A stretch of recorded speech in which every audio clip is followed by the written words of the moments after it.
I'd like to formally introduce myself. My name is Chris Davis. I'm the owner and artist at Lost Lotus Inc., a private tattoo atelier here in Salt Lake City. Atelier is just a fancy word for studio. It's actually French, and it's typically used for an artist or maybe a craftsman. I actually studied in an atelier when I did a traditional fine arts apprenticeship. I learned a lot about drawing, painting, and it really translated very well into tattooing. And I've been tattooing for about 4 or 5 years now.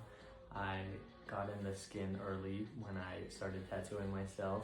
Some from the beginning that I'm not so proud of, but I learned a lot and gained a lot from doing that. And then I started to venture on some close friends who were willing to let me tattoo them, and I was comfortable to do that after making a lot of the mistakes that come with just exploring on your own.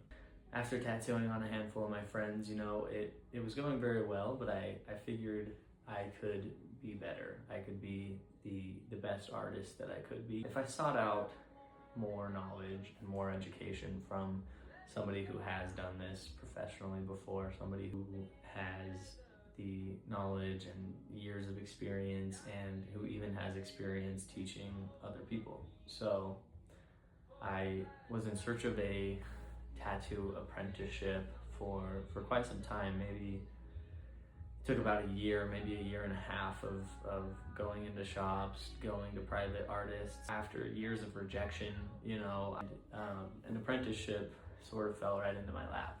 I studied for a little over a year, maybe a year and a half, with a real old school professional tattoo artist. He had 30 years of tattooing experience, in a shop for about 16 of those.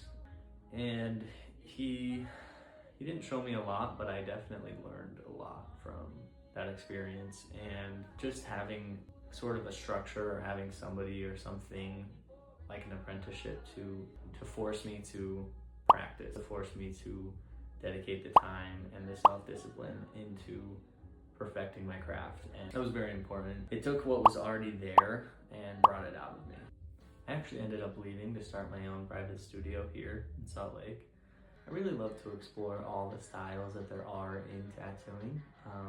I did a traditional American sleeve on my friend, and for his other arm, on his next sleeve, we're going to do some Japanese work. I like to do pieces that kind of have a painterly approach. So if you're interested in exploring with me to do some pieces like that, or you've had an idea, I'd love to tattoo it for you.